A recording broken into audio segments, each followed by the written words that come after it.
Elasticity of demand का कोई unit नहीं होता। लेकिन डिमांड कितना इंक्रीज होगा या डिमांड कितना डिक्रीज होगा, इसके लिए हमें पढ़ना पड़ेगा इलास्टिसिटी। और दूसरा जो इसका एक्सट्रीम फैक्टर होगा, E is equal to infinity होगा, change in quantity demanded upon में चेंज इन प्राइस। ठीक है, निकालना है हमें। तो क्वांटिटी डिमांडेड हमारी कितनी है और प्राइस हमारा कितना है। तो यहाँ पे हम यहाँ पे क्या देख पा रहे हैं कि ये जो है मिनिमम सा चेंज है यहाँ पे।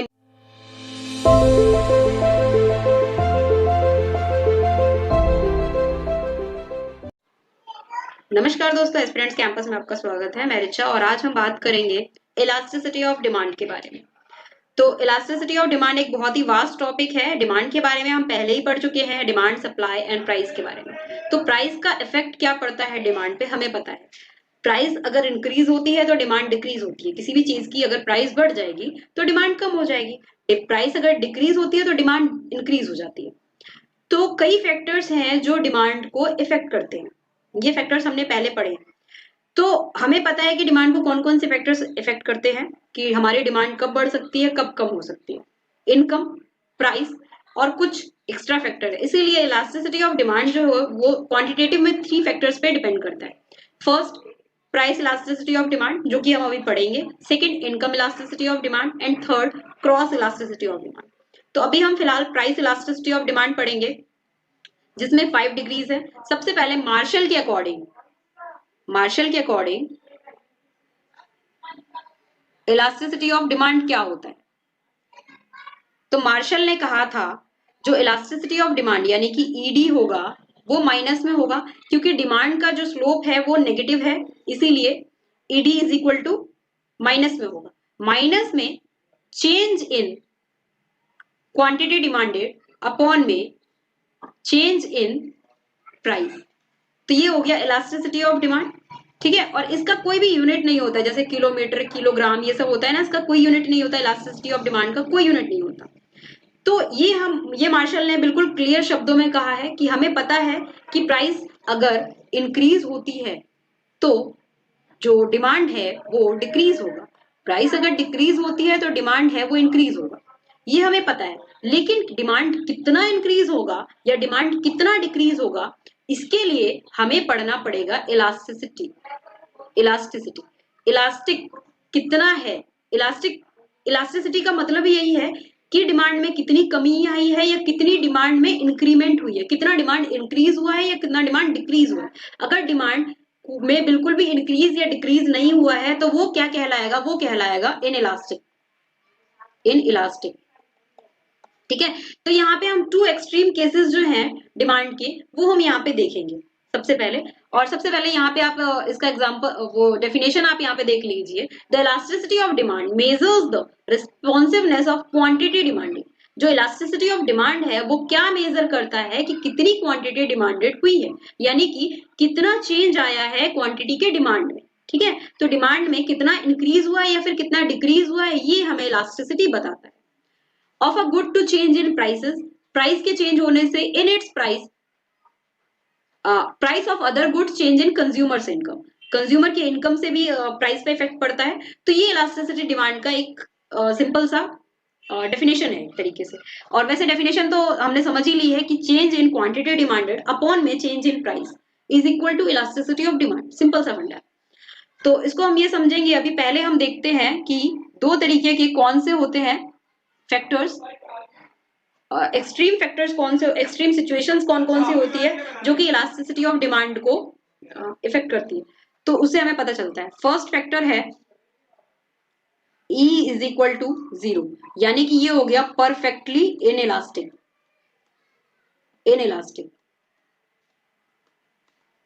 तो यहाँ पे E जो है वो 0 हो गया।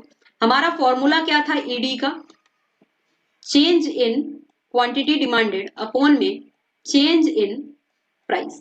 ठीक है, तो यहाँ पे क्या हो गया, E इज इक्वल टू 0, यानी कि क्वांटिटी के डिमांड में कितना चेंज आया और प्राइस में कितना चेंज आया। तो यहाँ पे हम देख लेंगे प्राइस और ये डिमांड। प्राइस 30, फिर प्राइस चेंज हुआ 20 हो गया, प्राइस चेंज हुआ 10 हो गया। डिमांड क्या है, डिमांड 50 था, 50 है और बाद में भी 50 ही रहा। तो इसका ग्राफ किस तरीके से होगा, यहाँ पे हम देखते हैं। ग्राफ में हमेशा नीचे जो है वो क्वांटिटी आती है और इधर प्राइस आता है, ठीक है। प्राइस 10, 20, 30 यानी कि, ठीक है। तो प्राइस और ये रहा 40, 50। तो हमारी डिमांड कितनी है, 50 है। प्राइस पहले 10 था, फिर पहले 30 था, फिर 20 हुआ, फिर 10 हुआ, ठीक है। तो ये प्राइस है। तो प्राइस में यहाँ पे हम देख रहे हैं प्राइस में चेंज हुआ है कितने का, डिफरेंस कितने का है, 10 का। तो चेंज इन क्वांटिटी डिमांडेड कितना है, 50 माइनस 50 इज इक्वल टू 0, यानी कि 0 अपॉन में 10, तो क्या होगा, 0 अपॉन में 10 क्या होगा, 0 हो जाएगा। तो यहाँ पे इलास्टिसिटी ऑफ डिमांड जो है यहाँ पे E इज इक्वल टू 0 है, यानी कि यहाँ पे बिल्कुल भी डिमांड में कोई चेंज नहीं हुआ, इसीलिए इसको परफेक्टली इनइलास्टिक कहते हैं। और दूसरा जो इसका एक्सट्रीम फैक्टर होगा, E is equal to infinity होगा, E is equal to infinity. तो यहाँ पे इलास्टिसिटी ऑफ डिमांड में कितना चेंज आएगा ये हम देखेंगे। तो दूसरा जो इसका फैक्टर होगा, E is equal to infinity, यानी कि perfectly elastic, perfectly elastic, elastic. यहाँ पे हम देखेंगे जैसे सेम फॉर्मूला हम यहाँ भी अप्लाई करेंगे, तो देखेंगे change in quantity demanded upon में चेंज इन प्राइस, ठीक है, निकालना है हमें। तो क्वांटिटी डिमांडेड हमारी कितनी है और प्राइस हमारा कितना है। प्राइस में कोई चेंज नहीं आया है, या मिनिमम चेंज होगा, मान लीजिए 10, 10, 10 ही रहा है हमारा प्राइस। और क्वांटिटी हमारी इंक्रीज हुई है, पहले हम 50 का कंजम्पशन करते थे, फिर हम 30 का करने लग, फिर हम 40 का करने लग, पहले हम 30 का कंजम्पशन करते थे, फिर 20 का, और अब 10 का, ठीक है। तो हमारे कंजम्पशन में चेंज आया है, ये क्वांटिटी है और ये प्राइस है। तो इसका अगर ग्राफ बनेगा तो कुछ इस तरीके से बनेगा, प्राइस और ये क्यू। प्राइस कितना है, मान लीजिए 10 है, और क्वांटिटी कितना हो गया, 10, 20, 30। तो ये बिल्कुल सेम रहेगा,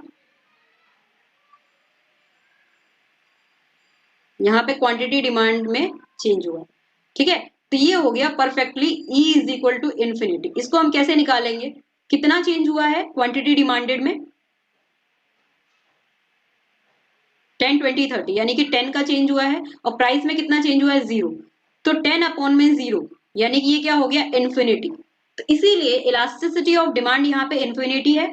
यहाँ पे जो क्वांटिटी डिमांडेड है वो इंक्रीज हो रहा है, डिक्रीज हो रहा है, बढ़ रहा है, घट रहा है, ठीक है। तो ये बिल्कुल इलास्टिक है। इलास्टिक कैसे होता है, खींचने पे बढ़ता है, छोड़ने पे घट जाता है। और इनइलास्टिक चीजें कैसी होती है, जो बिल्कुल भी ना तो खींच सकते हैं हम, खींचने पे उसका साइज इंक्रीज नहीं होता है, और छोड़ने पे भी नहीं होता, मतलब हम कितना भी फोर्स लगा ले वो इंक्रीज डिक्रीज नहीं होगा, तो वो इनइलास्टिक हो गया। इलास्टिक क्या हो गया, जो फ्लेक्सिबल हो, जो इंक्रीज और डिक्रीज होता रहो, इसीलिए ये परफेक्टली इलास्टिक हो गया, और वो परफेक्टली इनइलास्टिक हो गया। जहां पे बिल्कुल भी चेंज नहीं है वहां पे इनइलास्टिक है, जहां पे चेंज है वहां पे परफेक्टली इलास्टिक है। तो ये हमने दो फैक्टर्स यहाँ पे देख लिए। उसके बाद हम थर्ड फैक्टर इसी तरीके से देखेंगे, इसका जो डिमांड कर्व जो हमें शो करता है इलास्टिसिटी इज इक्वल टू 1, यानी कि unitary elastic, elasticity is greater than 1, यानी कि मोर elastic, elasticity is less than 1, यानी कि लेस इलास्टिक। तो ये तीन फैक्टर्स हमें यहाँ पे देखने हैं। यूनिटरी इलास्टिक क्या होता है, यूनिटरी इलास्टिक में डिमांड जो है वो सिचुएशन रिप्रेजेंट करता है जब total expenditure of a commodity remains constant, यानी कि एक्सपेंडिचर जो है कमोडिटी का वो कांस्टेंट है, increase and decrease in of the price of the commodity. तो प्राइस ऑफ द कमोडिटी में थोड़ा बहुत इंक्रीज और डिक्रीज आया है। सेम यहाँ पे भी हम यही चीज अगर यहाँ पे अप्लाई करें, क्वांटिटी डिमांडेड अपॉन में प्राइस का, तो यहाँ पे हमें नजर आएगा यूनिटरी इलास्टिक डिमांड में हम देखेंगे यहाँ पे E इज इक्वल टू 1 है, तो हमें 1 लेके आना है, ठीक है। E इज इक्वल टू 1 है तो हमें 1 लेके आना है, डिमांड एंड प्राइस, सॉरी यहाँ पे क्वांटिटी अपॉन में प्राइस। क्वांटिटी 30 था, प्राइस भी मान लीजिए 20 था, प्राइस 10 हुआ, तो क्वांटिटी 40 हो गया, ठीक है। तो यहाँ पे अगर हम इसका ग्राफ बनाएंगे तो यहाँ पे हम देखेंगे Q अपॉन में P, ठीक है, 10, 20, 30, 40, 10, 20। ठीक है, अगर प्राइस 20 था तो क्वांटिटी कितना था, 30 था। प्राइस 10 हुआ तो क्वांटिटी हो गया 40। तो यहाँ पे हम यहाँ पे क्या देख पा रहे हैं कि ये जो है मिनिमम सा चेंज है, यहाँ पे मिनिमम सा चेंज है कि प्राइस डिक्रीज हुआ तो क्वांटिटी इंक्रीज हो गया, तो ये E इज इक्वल टू 1 होगा। यहाँ पे जहां पे मिनिमम मतलब बहुत कम चेंज हो वहां पे क्या होगा, elasticity of demand is equal to 1। यहाँ पे कोई भी चेंज नहीं आया है, टोटल एक्सपेंडिचर जो है यहाँ पे कांस्टेंट रहा है, टोटल एक्सपेंडिचर जो है कमोडिटी का वो कांस्टेंट रहा है। तो यहाँ पे हम अगर देखेंगे E इज इक्वल टू 1 कैसे आया, 30 और 40 10 का डिफरेंस है, 10 और 20 10 का डिफरेंस है। तो यानी कि change in quantity demanded 10, change in price 10, 10 और 10 को हम काटेंगे तो आंसर आएगा 1। ठीक है, यानी कि QD अपॉन में P अगर हम देखेंगे तो इसका आंसर क्या आएगा, 1 आएगा। इसीलिए यहाँ पे यूनिटरी इलास्टिक हम इसे कहेंगे, यानी कि elasticity of demand is equal to 1 हो जाएगा। ठीक है, आई होप आपको ये भी क्लियर हो गया होगा। और उसके बाद हम इसकी सेकेंड डिग्री देखेंगे, ग्रेटर देन यूनिटरी, यानी कि जब elasticity of demand greater than unitary यानी कि 1 से ज्यादा, यानी कि इलास्टिसिटी ऑफ डिमांड जो है 1 से ज्यादा है, तो इसको हम कैसे चेक करेंगे, यहाँ पे हम देख सकते हैं इसके लिए भी। चलिए, तो हम इसके लिए भी यहाँ पे देखते हैं, यहाँ पे QD अपॉन में प्राइस, अगर यहाँ पे जैसे 20 अपॉन में 10 अगर कर दिया जाए तो ये आ जाएगा 2, तो यानी कि ग्रेटर देन इलास्टिक हो जाएगा। तो इसका हम यहाँ पे डिमांड कर्व देखेंगे और इसके बीच में हमें प्राइस और क्वांटिटी के बीच में हमें क्या रखना है, अगर प्राइस 20 था तो इसका जो क्वांटिटी था वो भी 20 था, प्राइस कम हुआ 10 हो गया तो क्वांटिटी 40 हो गया, इसके बीच का डिफरेंस 20 है, इसके बीच का डिफरेंस 10 है, तभी तो हमारा यहाँ पे इलास्टिसिटी ऑफ डिमांड 2 आया। तो इसका जो ग्राफ बनेगा, हमारा ग्राफिकल रिप्रेजेंटेशन किस तरीके से होगा ये हम देखेंगे। यहाँ पे ये प्राइस है और ये क्वांटिटी है, तो यहाँ पे प्राइस पहले 20 बाद में 10 और यहाँ पे प्राइस पहले 30 40। तो अगर प्राइस 20 था तो क्वांटिटी डिमांडेड 20 था, प्राइस 10 हुआ तो क्वांटिटी डिमांडेड इंक्रीज होके 40 हो गया। तो यहाँ पे आप देख रहे हैं कि ये जो कर्व है ये उससे भी ज्यादा फ्लैटेंड है, उससे भी ज्यादा फ्लैट की कर्व है ये थोड़ा। ठीक है, ये जो कर्व है ये थोड़ा उससे भी ज्यादा फ्लैट है।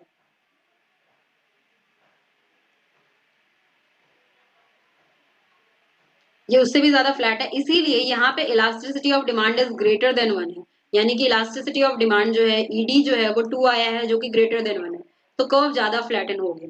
ठीक है, अब elasticity of demand less than 1 आएगा। अभी हमने elasticity of demand is equal to 1 देखा, यानी कि यूनिटरी इलास्टिक, उसमें थोड़ा कम फ्लैटन था, यानी कि थोड़ा सा यहाँ पे कर्व जो था वो कम लेटा हुआ था, और यहाँ पे ज्यादा तरीके से वो डाउनवर्ड स्लोप हो रहा है, थोड़ा इस तरीके से हो रहा है, वो थोड़ा सा स्ट्रेट था और यहाँ पे ज्यादा डाउन हो रहा है। तो यहाँ पे क्या हो गया, ये ग्रेटर देन इलास्टिक हो गया। ठीक है, यानी कि मोर इलास्टिक, ये कर्व क्या हो गया, मोर इलास्टिक, इसको हम कहेंगे मोर इलास्टिक। चलिए उसके बाद हम देखते हैं यहाँ पे थर्ड इसका जो है less elastic, less than unitary elastic, less than 1। ठीक है, तो लेस देन यूनिटरी इलास्टिक का मतलब क्या हो गया, यहाँ पे E इज इक्वल टू कम से कम अगर 0.25 होगा या फिर 0.75 होगा तो ये लेस देन 1 हो गया, E इज लेस देन 1। ठीक है, तो हमें यहाँ पे यही चीज हमें यहाँ पे दिखानी है, E इज लेस देन 1। तो E इज लेस देन 1 कब होगा, जब ये 1/2 हो जाएगा। ठीक है, यानी कि ED जो है ये 1/2 यानी कि QD 1 और फिर प्राइस जो है वो 2 हो जाएगा इस तरीके से। तो प्राइस में ज्यादा डिफरेंस होगा और डिमांड में कम डिफरेंस होगा।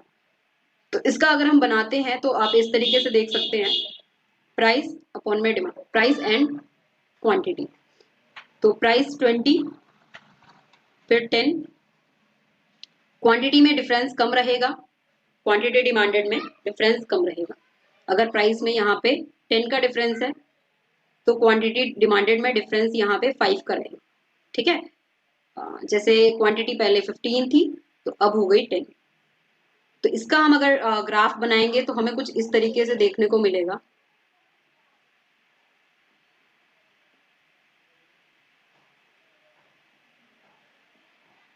ट्वेंटी, 10,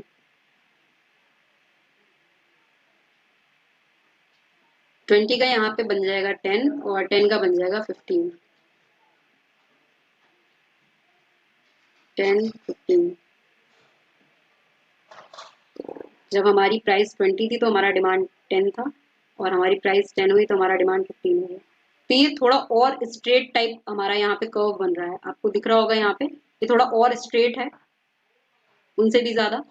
तो आपको यहाँ पे तीनों कर्व में डिफरेंस यहाँ पे नजर आ रहा होगा। ये इलास्टिसिटी ऑफ डिमांड अगर इज इक्वल टू 1 होगा तो ये कम फ्लैटन होगा, और ये उससे भी ज्यादा फ्लैटन है क्योंकि यहाँ पे elasticity of demand is equal to 2 है। और यहाँ पे क्या हो गया, ये लेस देन, यानी कि ये लेस इलास्टिक है। ये जो कर्व है ये लेस इलास्टिक है, इसको हम लेस इलास्टिक भी कहेंगे, और इलास्टिसिटी जो है वो लेस देन 1 है। तो इसीलिए यहाँ पे क्या हो गया, यहाँ पे आप देखिए जैसे कि अगर हम निकालते हैं QD अपॉन में P तो क्या निकलेगा, 5, 5 अपॉन में 10, तो ये क्या हो गया, 0.5 हो गया इसका इलास्टिसिटी ऑफ डिमांड, जो कि 1 से कम है। ठीक है, तो आई होप आपको ये जो पांचों डिग्रीज है इलास्टिसिटी ऑफ डिमांड की आपको क्लियर हो गई होगी। यूनिटरी इलास्टिक कैसे होता है, मोर इलास्टिक कैसे होता है, लेस इलास्टिक कैसे होता है। अगर आपको अभी भी कोई कंफ्यूजन है तो आप हमसे कमेंट बॉक्स में पूछ सकते हैं, या फिर हमारे टेलीग्राम चैनल पे भी आप मैसेज करके आप हमसे पूछ सकते हैं। और बाकी फैक्टर्स ऑफ इलास्टिसिटी, कौन से फैक्टर्स जो इलास्टिसिटी ऑफ डिमांड को अफेक्ट करते हैं, इसके बारे में हम नेक्स्ट वीडियो में देखेंगे। वीडियो काफी लंबी हो जाएगी नहीं तो। ठीक है, आज के लिए बस इतना ही। Thank you so much.